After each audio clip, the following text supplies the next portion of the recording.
Alors évidemment, ce qui va nous occuper un petit moment ce matin sont les vœux du président, mais d'abord un peu d'image, un peu de beauté, un peu de féerie, de cotillon, de feux d'artifice. Voici ce qui s'est passé tout autour de la planète cette nuit, alors que l'on passait d'une année à l'autre, de 2024 à 2025. Les images, elles vont arriver. Les voici.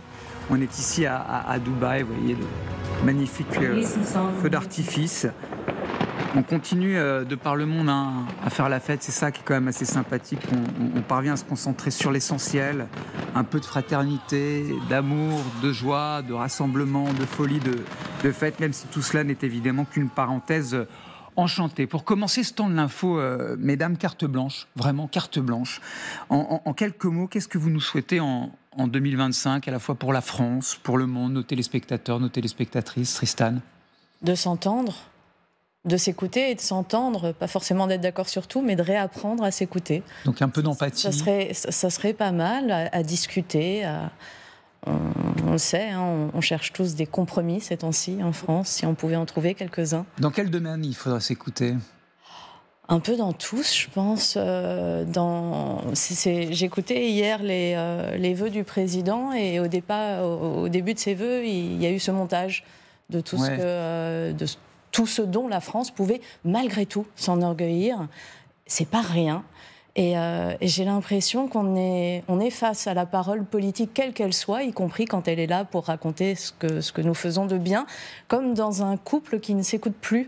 C'est-à-dire, quelles que soient les choses qui sortent du politique, on critique et on gagnerait peut-être à réapprendre, à se satisfaire aussi de certaines choses, même si c'est le politique qui nous les montre. Et malgré tout, on peut être fier de beaucoup de choses en France. S'écouter parce qu'impossible n'est pas français, je crois que c'était l'un des messages effectivement de ce petit montage. Elisabeth Martichoux, qu'est-ce qu'on se souhaite en 2025 ? Alors moi j'ai un vœu un peu évident cette fin d'année pour les femmes afghanes. Je suis épouvantée par la dernière information qu'on a traitée. Oui, absolument.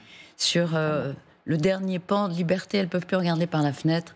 Elles sont bouchées parce que les hommes ont décidé que voir une femme, même cantonnée à des travaux de cuisine, était peut-être un vecteur de luxure. On est chez les fous. Et cette régression continue.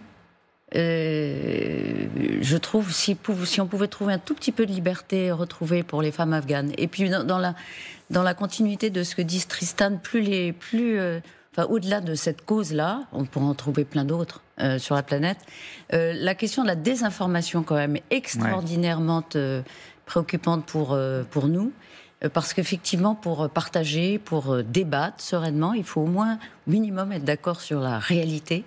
Or, la désinformation vrille les cerveaux et empêche le débat, parce qu'on n'est pas d'accord sur ce quoi on parle et on part, on ne peut évidemment pas argumenter de façon constructive. Donc voilà, lutter contre la désinformation, faire en sorte qu'on ne soit pas totalement enseveli sous des fake news. Ça va être un peu difficile. On entre dans une époque où tout se vaut. Ça risque d'être un challenge un peu compliqué, mais pourquoi pas, on est là pour ça. Autour de cette table, je note que quand même, le pays voisin de l'Afghanistan, où les femmes sont effectivement enfermées maintenant à triple tour, c'est l'Iran, où on proclame et on clame femmes. Elle donne un exemple, ce régime, il pourrait peut-être... L'Iran, il faut vraiment souhaiter... c'est la première fois depuis 45 ans qu'on commence une année avec un régime des mollahs qui est aussi faible, aussi affaibli, que ce soit par la chute d'Assad, que ce soit par cette révolution qui ne faiblit pas depuis la mort de Mahsa Amini le 16 septembre 2022, que ce soit pour ces querelles internes. On sait que le corps des gardiens de la révolution islamique commence à se fracturer en son sein, et c'est lui qui est chargé de la répression dans les rues, ou que ce soit parce que l'ayatollah Khamenei est en fin de carrière et en fin de vie, et que le moment de la succession est en général un moment de grande fragilité. Il y aura donc on lui souhaite de ne pas s'en remettre. À souhaiter de ce côté-là en 2025, Valérie Trierweiler. Alors moi, évidemment, je rejoins mes deux consoeurs et beaucoup pour la situation des femmes dans le monde, mais là, moi, je vais vous parler de la France et je vais vous parler de la précarité. En France, 10 millions de personnes sont sous le seuil de pauvreté ou au niveau du seuil de pauvreté. Vous l'avez évoqué, il y a une réforme du RSA. Moi, j'aurais préféré qu'on offre une formation plutôt qu'une obligation de travail qui peut ressembler à un travail déguisé, qui sera sous-payé. Voilà, il y a trop d'inégalités en France. Je pense que effectivement, beaucoup de Français ne font plus confiance aux hommes politiques et aux femmes politiques à cause de cela.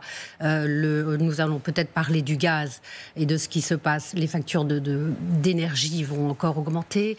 Les Français ne peuvent plus se chauffer. Certains ne peuvent plus se nourrir. Voilà. Donc, si on pouvait rétablir un petit peu d'égalité, et bien sûr, je pense à nos concitoyens de Mayotte, qui aujourd'hui liberté, sont dans la très grande égalité, pauvreté. Fraternité. Voilà. C'est un peu la devise. Avec une extension, la devise française. L'événement de l'année dernière, et qui était en réalité hier, c'était les vœux du président, une allocution très courte, 8 minutes, et sans les images. Des vœux très courts, très denses, beaucoup à dire. Avant de s'intéresser au fond, un mot, un seul, sur le cadre choisi, un mot sur la forme. Qu'est-ce qui vous a frappé hier soir, Tristan ? Alors moi, c'est pas le cadre, c'est qu'on se rapproche de plus en plus d'une reconnaissance d'une erreur avec cette dissolution. Et alors on va en parler. J'avoue que c'est quand ce qui même, vous a frappé. C'est la première chose qui m'a frappée. Et évidemment, comme tout le monde, cette allusion à peine déguisée au recours au référendum pour les grandes questions, ce qui sous-entend qu'il y a un abandon total de la possibilité que ce Parlement s'entende sur quoi que ce soit. Bon, on va en parler, et vous imaginez que j'ai des questions à vous poser, mais encore une fois, sur le cadre, la forme. Il a cassé les codes. Il a cassé les codes, Valérie. Moi j'étais, comme tout le monde sûrement au début, à la première seconde, moi j'ai cru que c'était la télé qui était pas sur la bonne chaîne. Type de campagne. Avoir un défilé film quasi publicitaire pour la France, mais en même temps j'ai trouvé ça bien, parce que ça commençait de façon beaucoup moins solennelle que tous ces vœux que moi je regarde depuis 40 ans, voire plus. Et finalement, j'ai trouvé ça pas mal de casser les codes de cette façon-là.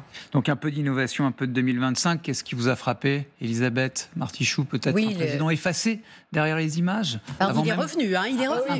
Mais un président effacé derrière ces images avant qu'il ne réapparaisse, évidemment, ça reste le président. Et on le comprend. Moi, je trouve ça assez logique que dans des vœux qui sont toujours de bilan et perspective, il fasse le bilan et qu'il s'accroche d'abord aux images les plus heureuses. Parce que effectivement, dans une France fracturée, archipélisée, etc., on a réussi quelque chose quand même d'extraordinaire, les Jeux Olympiques et la reconstruction de Notre-Dame. Donc, dans la mesure où il était partie prenante, largement, il était assez logique, et c'était une innovation, oui.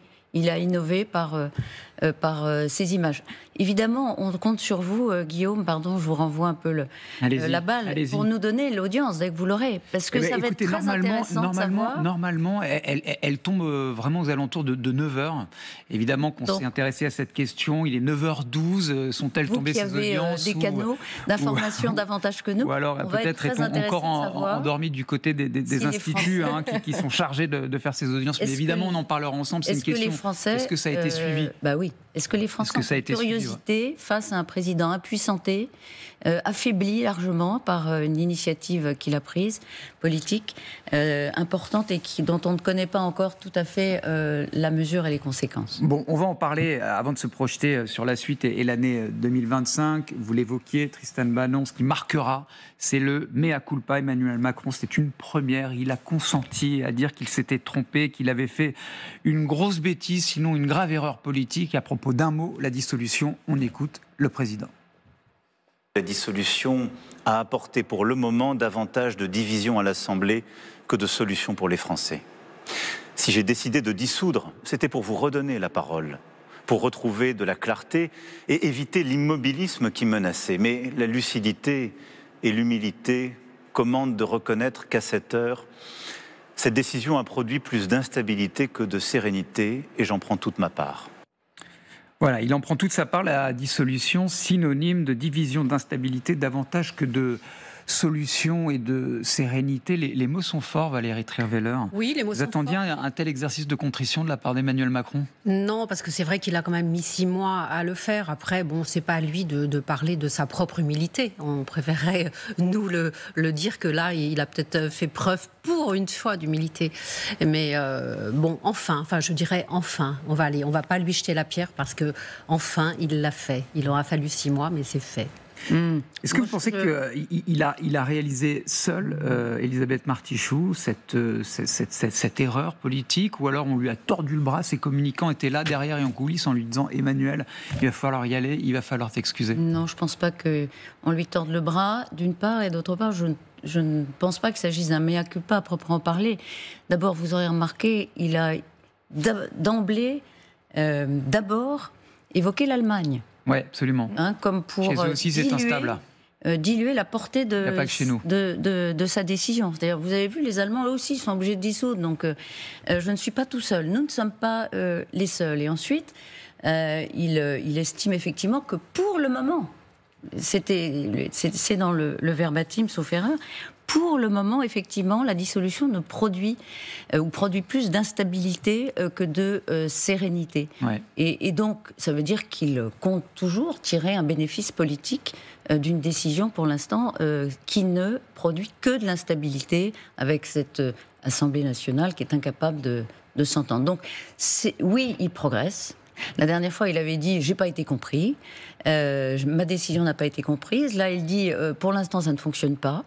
Mais pour le moment, et c'est un mea culpa à la Emmanuel Macron, c'est-à-dire il en donne un peu, mais il ne va pas jusqu'à se mettre de la cendre sur la tête. Oui, c'est la politique des petits pas, d'une certaine manière, Tristan Banon. On y va, mais piano, quoi. J'ai très souvent été très sévère avec les vœux du président, que j'ai très souvent trouvé très ratés. Je dois à l'honnêteté de dire que moi, ça m'allait, en fait.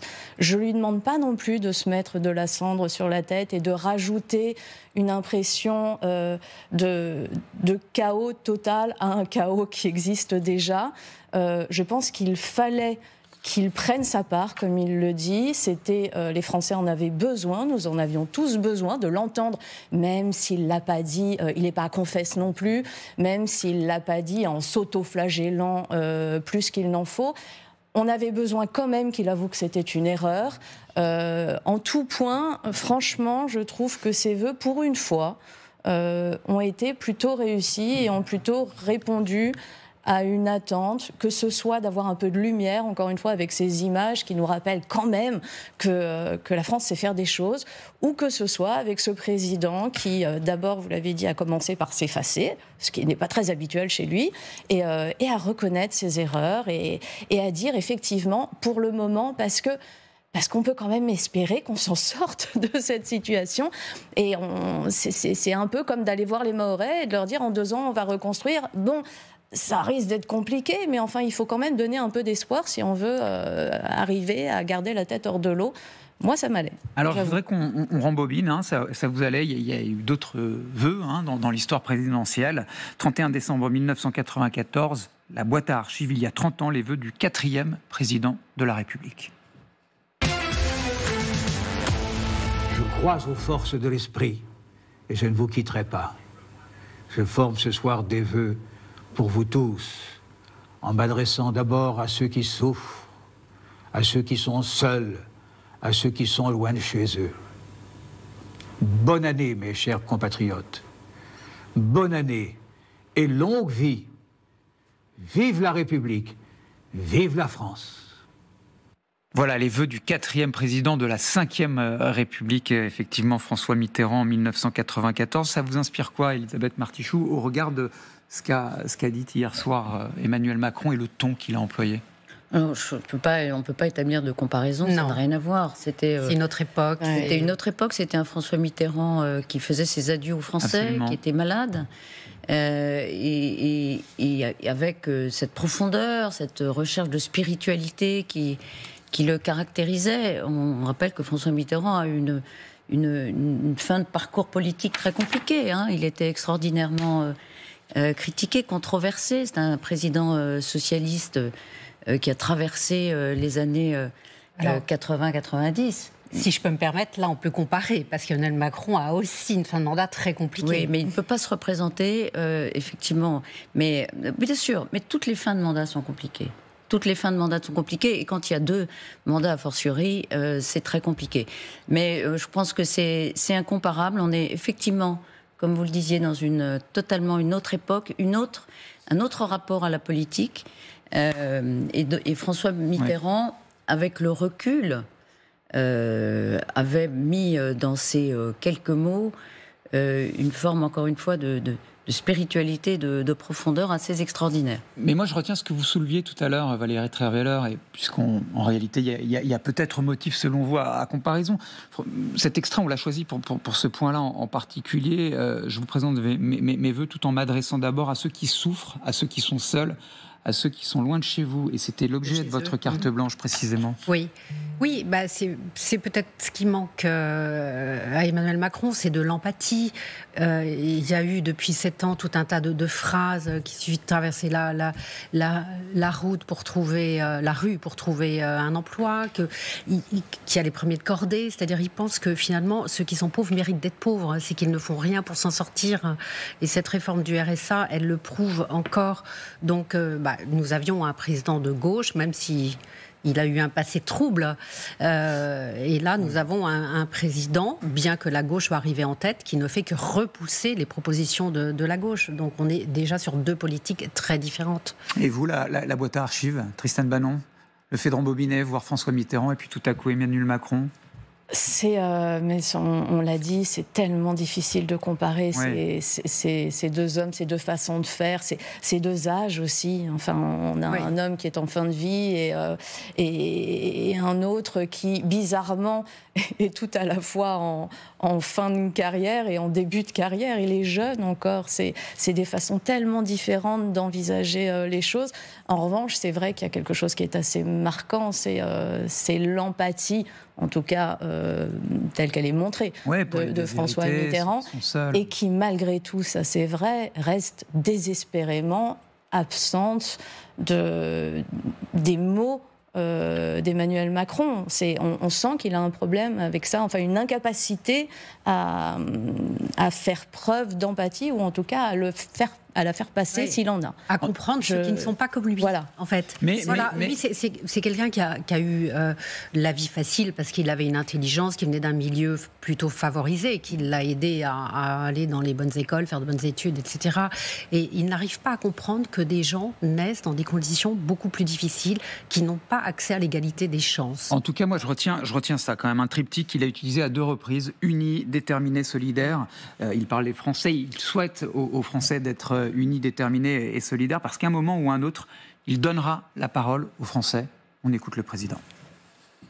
Pour le quart de siècle qui vient, je veux que nous puissions décider et agir avec 2050 en ligne de mire. Nous aurons des choix à faire pour notre économie, notre démocratie, notre sécurité, nos enfants. Oui, l'espérance, la prospérité et la paix du quart de siècle qui vient dépendent de nos choix aujourd'hui. Et c'est pour cela qu'en 2025, nous continuerons de décider. Et je vous demanderai aussi de trancher certains de ces sujets déterminants. Car chacun d'entre vous aura un rôle à jouer. Chacun d'entre vous sera nécessaire pour réussir ce projet que je viens rapidement de brosser devant vous. Bon, sujet déterminant, trancher sur des sujets déterminants, lesquels ? On ne sait pas. On ne sait pas de quelle façon. Mais en tout cas, c'est assez gaulliste.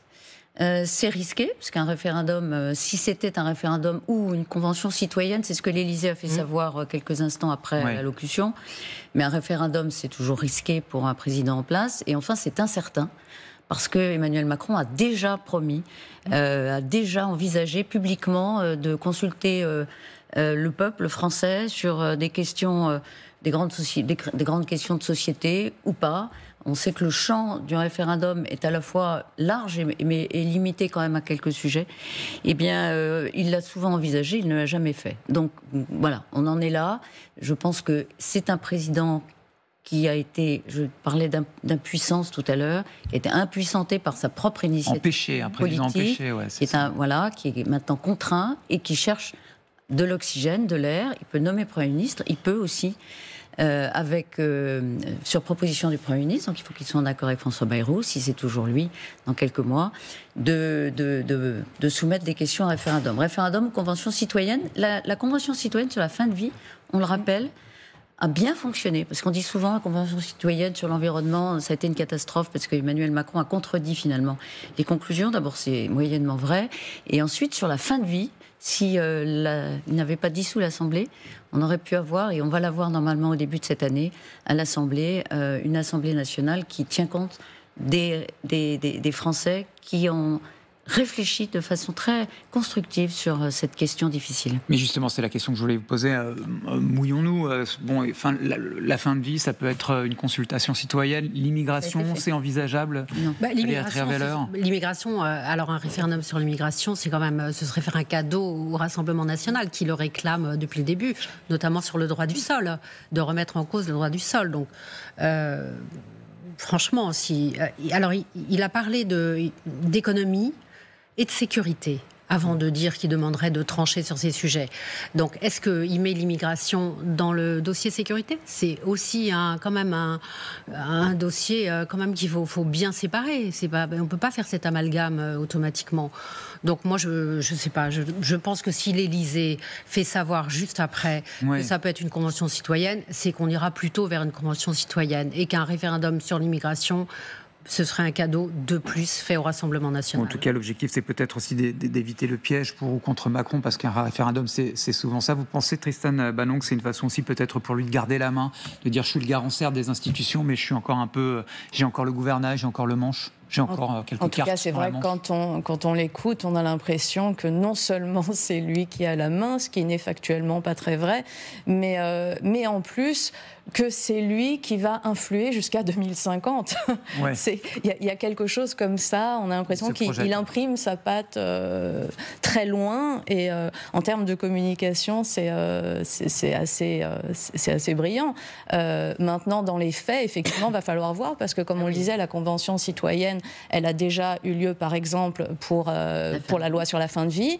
Je crois de mémoire qu'il y avait 9 Français sur 10 qui voulaient une loi, et on ne l'a toujours pas, alors qu'il y avait eu des engagements très clairs pris pour que ça arrive.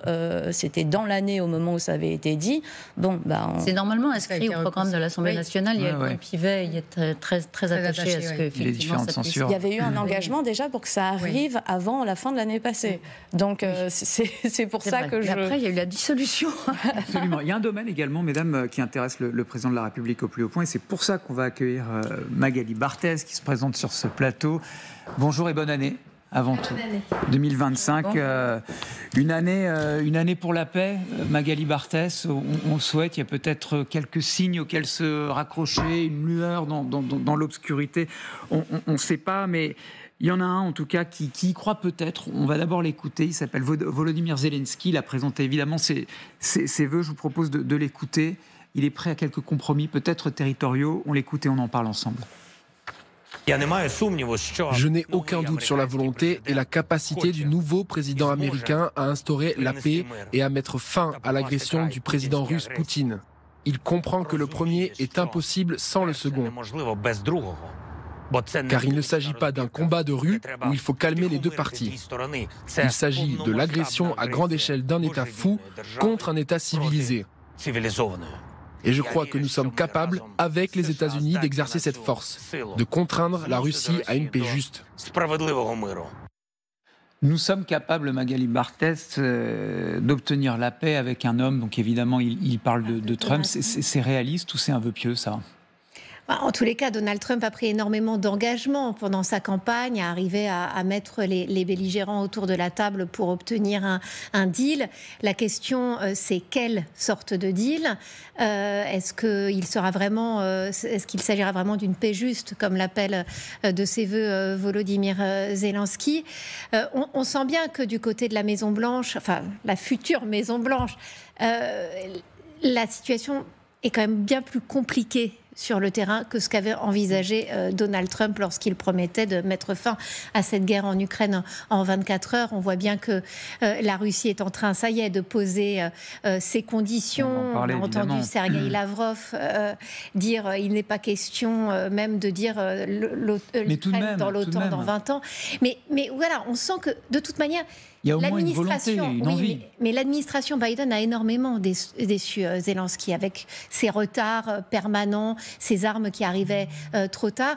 Donc finalement, il y a quand même un espoir du côté ukrainien que Donald Trump tape vraiment du poing sur la table et arrive à faire revenir Vladimir Poutine à la table des négociations. Mais c'est vrai que pour le moment, c'est quand même pas ce qu'on entend côté russe. Et pour pouvoir vraiment avoir une négociation, il va falloir quand même que Donald Trump, à mon avis, arrive à menacer suffisamment Vladimir Poutine pour qu'il soit vraiment prêt à certaines concessions.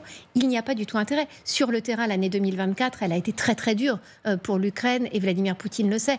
Les Ukrainiens ont perdu 7 fois plus de territoire en 2024 qu'ils n'en avaient perdu avant. C'est dire s'il y a un grignotage.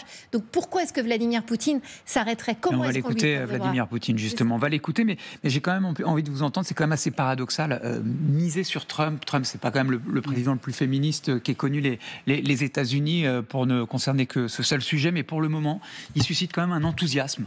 Il y a quand même une envie de croire à cette possibilité qu'il offre, celle de proposer une paix mondiale et en tout cas au moins une paix en Ukraine. Oui, mais pour les raisons que disait Magali et que vous connaissez très bien aussi, Guillaume, c'est qu'effectivement, Biden n'a pas donné le coup de fouet, ni l'Europe, qui permet à l'Ukraine d'avoir un rapport de force constructif. Et Trump, Trump, quand même, il a cette forme de puissance. Alors on verra, parce que une puissance qu'on se rappelle quand il a voulu imposer lui-même son rapport de force à Kim Jong-un, il n'y est jamais arrivé. Donc je pense pas que Trump arrive à contraindre Poutine. Et par ailleurs, ce qui nous préoccupe énormément, vous pouvez peut-être nous le confirmer, c'est les garanties de sécurité que Zelensky doit absolument obtenir. Et là, Poutine, il dira niet jusqu'au bout de son dernier souffle.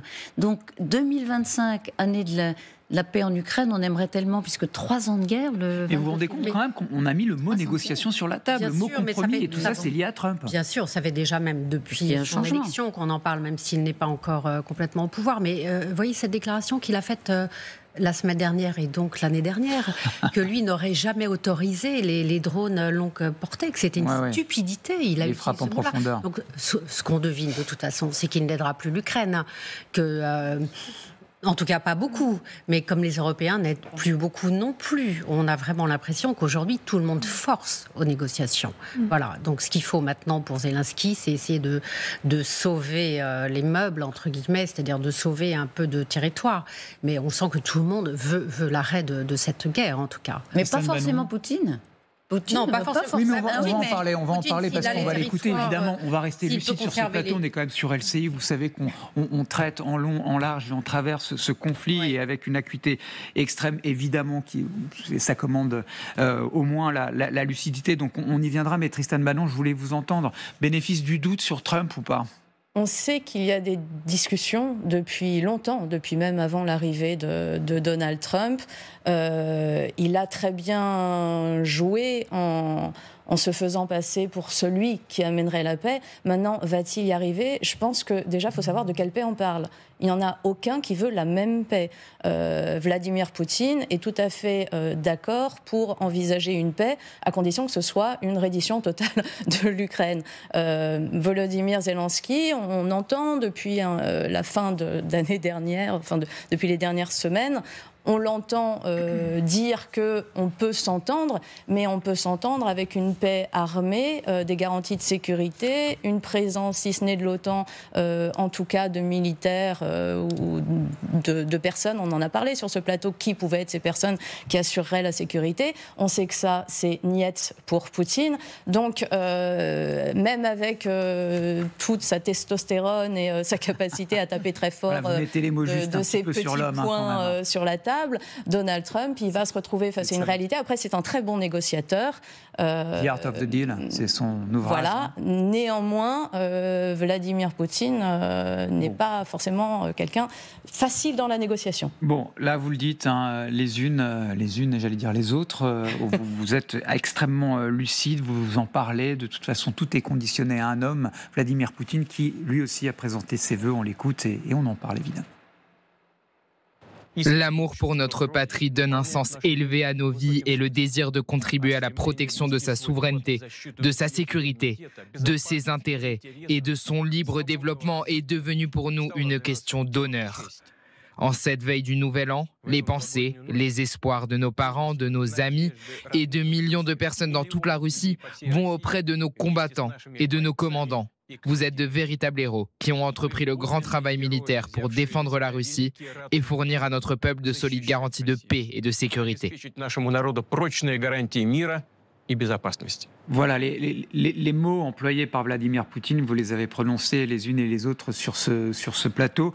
Il est extrêmement martial, Vladimir Poutine. Il fait référence à ses armées, au combat, à la guerre. Rien ne va l'arrêter. Vous savez, ça fait 25 ans, jour pour jour, parce que c'est le 31 décembre 1999 qu'il était devenu président de la Russie, parce que Boris Eltsine, malade, décrédibilisé, avait, à la surprise générale, démissionné. Donc il fête hier soir, au moment de cette allocution, son quart de siècle. Hein, et une vision, évidemment, de la Russie, le retour de la grande Russie.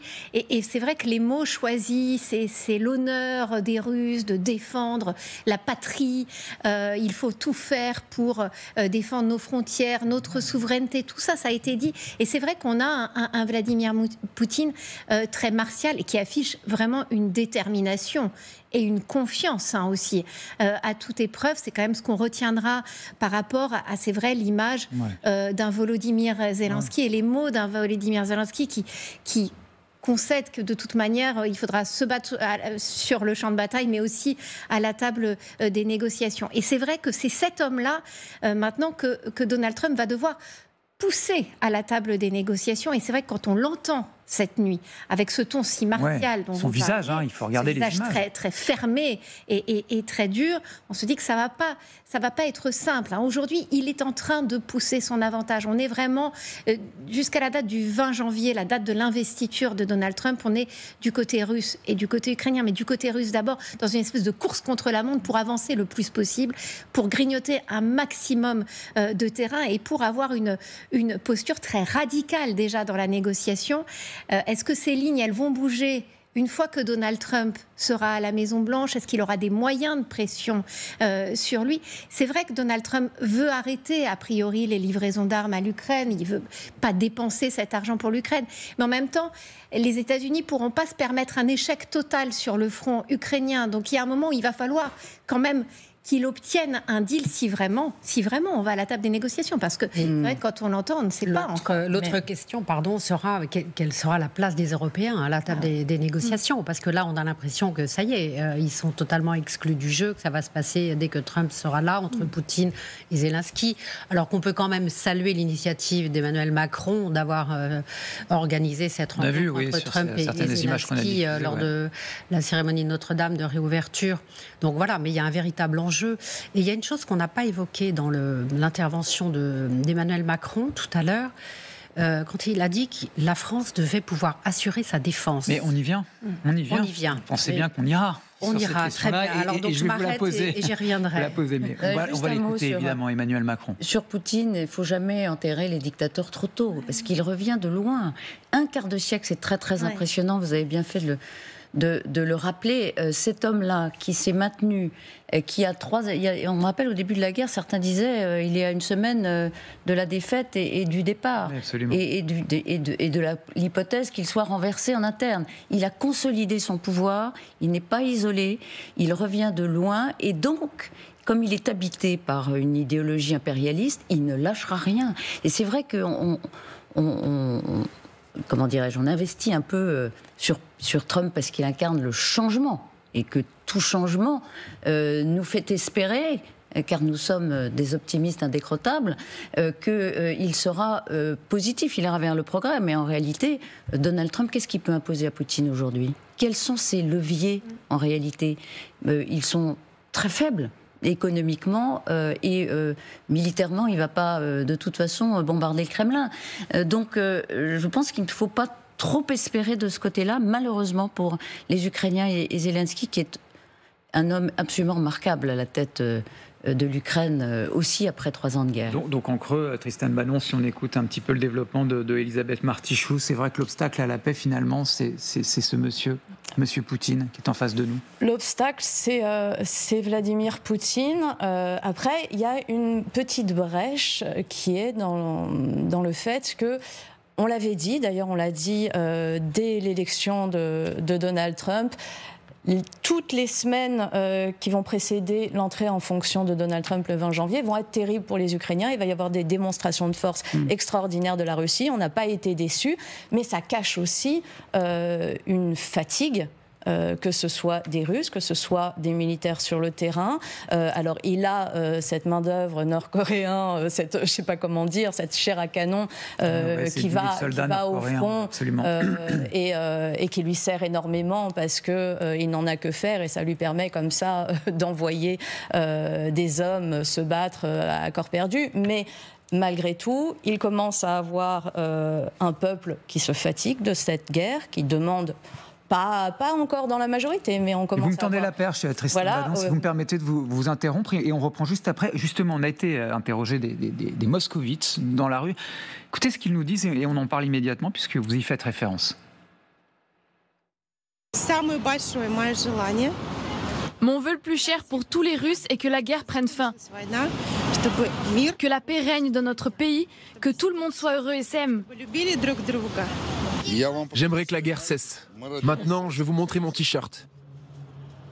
Nous sommes nés en Union soviétique et je veux que Vladimir Poutine réussisse à nouveau ces 15 pays et que cet État soit le plus fort du monde. Bien sûr, nous aimerions que le pays mette enfin un terme à l'opération militaire spéciale. Nous sommes très inquiets pour les gars. Nous voulons qu'ils rentrent rapidement. Pour l'année 2025, je pense que nous nous attendons à ce que la paix arrive. Et je pense que la plupart des Russes ont probablement les mêmes espoirs que moi.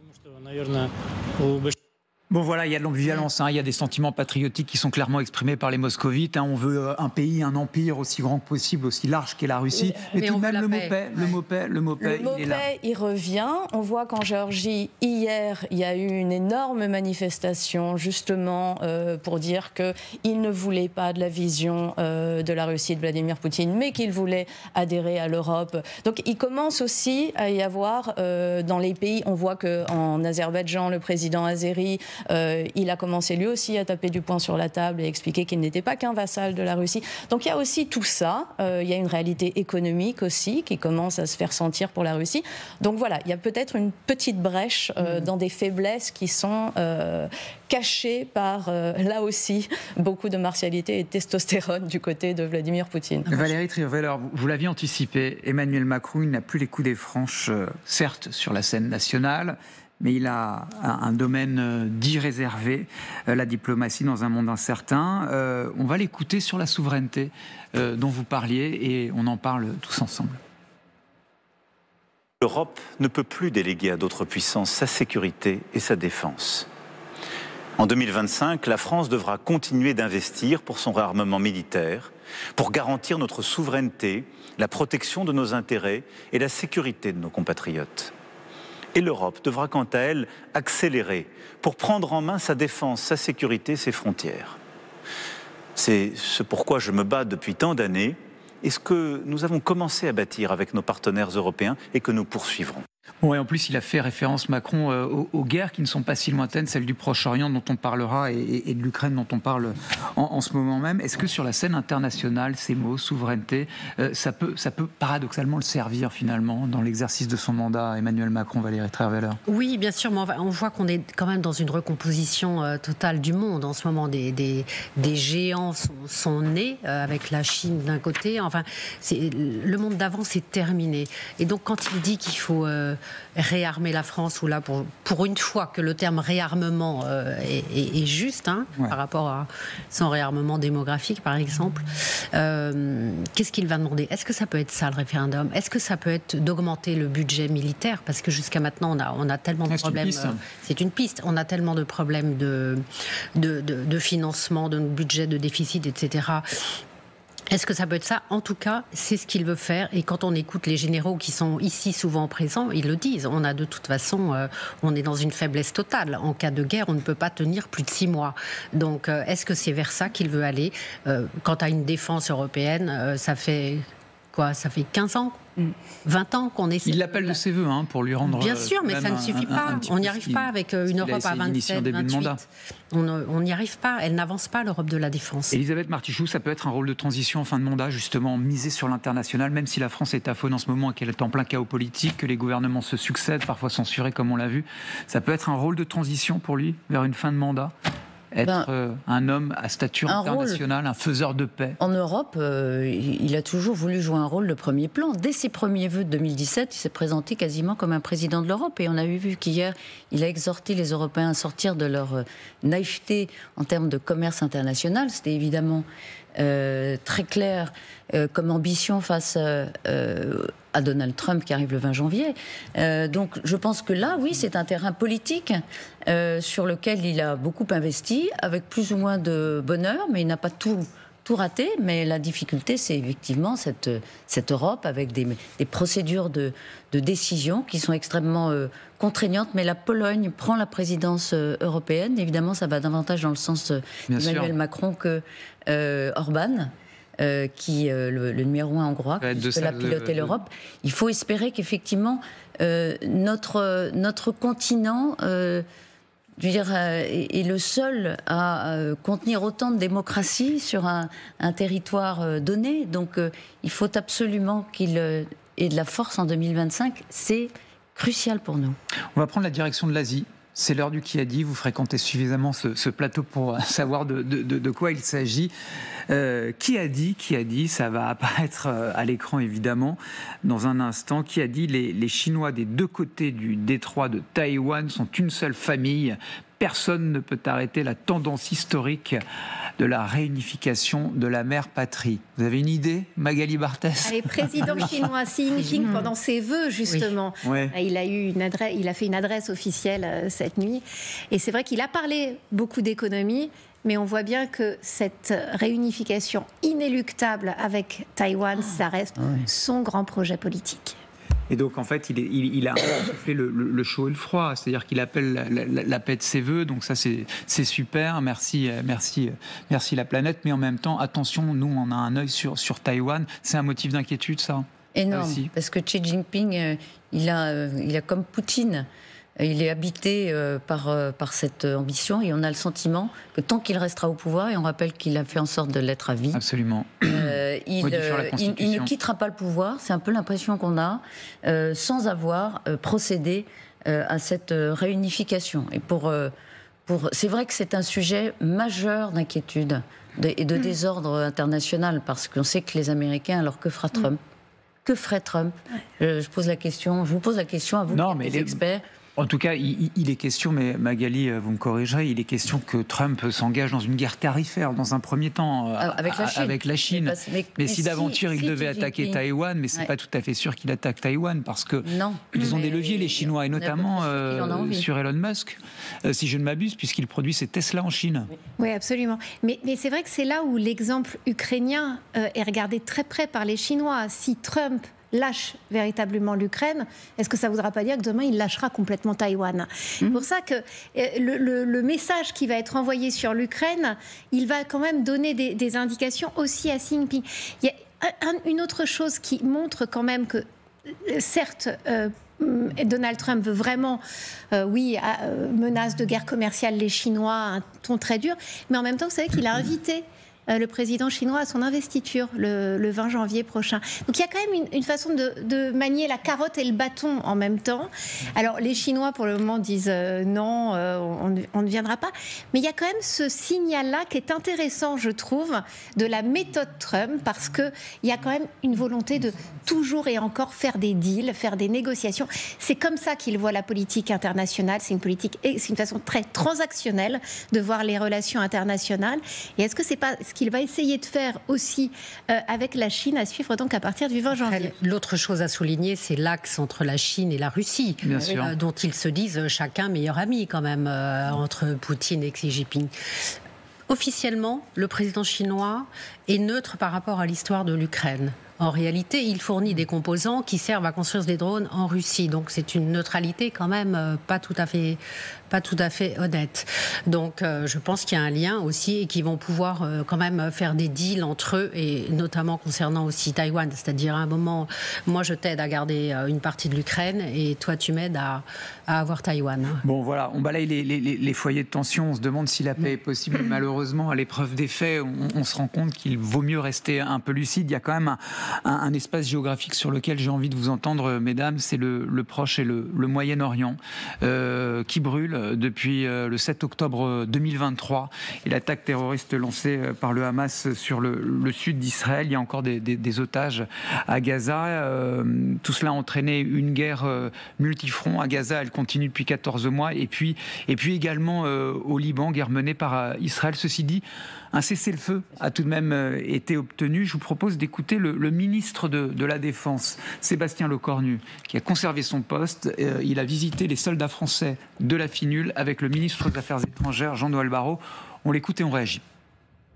Il faut laisser du temps au temps. Et on est à mi-parcours dans le cadre de ce cessez-le-feu, avec des premiers résultats qui se sont clairement fait enregistrer, notamment dans la capacité à déconflicter, à sécuriser. À la fin de cette période, les forces armées libanaises doivent avoir repris pied à la place de là où était le Hezbollah, pour être très clair, il y a de cela quelques semaines ou quelques mois, et à la place de là où sont les forces armées israéliennes, c'est-à-dire Tsahal. Deux ministres sur le front, si j'ose dire, Elisabeth Martichoux, on voit quand même que ce cessez-le-feu, il est fragile. Pour preuve, deux ministres se déplacent pour quand même visiter les troupes sur place, mais dire qu'on est là, tout est fragile et on est vigilant. Bien sûr. C'est fragile par nature parce qu'on ne connaît pas encore les plans à moyen terme de Netanyahou au Liban, et on s'inquiète aussi pour Gaza. Où en sont les otages ? Que sont-ils devenus ? Vont-ils sortir enfin en cette année 2025, les otages israéliens ? Et dans quel état ? Ça, c'est une question. Est-ce que c'est pour ça que Netanyahou continue de pilonner Gaza, qui ressemble maintenant à un champ de ruines ? Est-ce qu'il y a des positions du Hamas qui sont encore à débusquer à Gaza ? Quels sont les plans de l'extrême droite israélienne pour Gaza ? Alors là, pour le coup, l'année 2025, dans cette région du monde, est pleine de questions. Et tant qu'on ne saura pas quels sont les plans israéliens, tant que les otages israéliens n'auront pas été libérés par le Hamas, on danse sur un volcan. Là aussi, Tristan Banon, Donald Trump, il appelle de ses voeux la fin de la guerre au Proche-Orient. Il veut que ces otages, dont parlait Elisabeth Martichoux, soient libérés. Sinon, il promet l'enfer au Proche-Moyen-Orient. Là, les mots sont forts. Il y a quand même un sacré motif d'inquiétude de ce point de vue-là. D'autant que, d'après des informations non vérifiées, mais qui sont les dernières déclarations de certains responsables, je ne sais pas comment il faut les appeler, du Hamas, parce qu'ils ont tous des titres qui sont assez hallucinants, certains des otages sont, semble-t-il, perdus par le Hamas. Ils ne savent pas où ils sont. Donc il y a quelque chose qui va être très, très, très compliqué à démêler là-dedans, puisqu'il est hors de question pour Israël d'arrêter la guerre tant que les otages ne sont pas récupérés, et le Hamas commence à dire qu'il n'est pas nécessairement en mesure de rendre les otages. Donc après, il faut aussi se poser la question, on a parlé du cessez-le-feu au Liban, au Sud-Liban, mais dans quelles conditions aussi ? Parce que la FINUL, on a vu ses limites aussi il y a peu. Sûr, ouais. On a vu aussi que la FINUL, c'était ces soldats qui avaient vu des tunnels se construire sous leurs yeux et des armes transiter devant eux, et c'était ceux du Hezbollah. Donc si c'est pour reproduire les mêmes erreurs, ça ne va pas aller non plus. Et là, Elisabeth vient de le dire, le problème, c'est que Benyamin Netanyahou essaie, à juste titre, ce qui lui est reproché depuis le début, ne donne aucun plan d'avenir. Il ne dit rien sur l'après, il ne dit pas du tout ce qu'il envisage. Il est dans une guerre existentielle. Et ça, on peut le comprendre, et il faut le comprendre, puisqu'effectivement, Israël est dans une guerre existentielle. Mais quoi après ? En un mot, tout de même, c'est un peu finalement une guerre qui pénalise les innocents. On parlait des otages, mais il y a des populations civiles palestiniennes qui meurent sous les bombes israéliennes en masse. 70% des victimes sont hors des combattants du Hamas, évidemment, sont des femmes, des enfants, des vieillards, et ça ne cesse pas. Bien sûr, on ne peut que le déplorer, même si évidemment on pense aux otages et à l'existence d'Israël, mais malgré tout, on aimerait qu'Israël puisse respecter les conventions de Genève, c'est-à-dire ne pas bombarder des civils, des enfants, des femmes, et puis arrêter de frapper les hôpitaux. Il y a eu 125 frappes sur les hôpitaux. Le dernier hôpital qui était en état de fonctionnement ne le fonctionne plus. On arrête les directeurs d'hôpitaux. Donc on ne laisse pas entrer les convois humanitaires de nourriture et autres. Donc bien sûr, ça, on peut que le déplorer.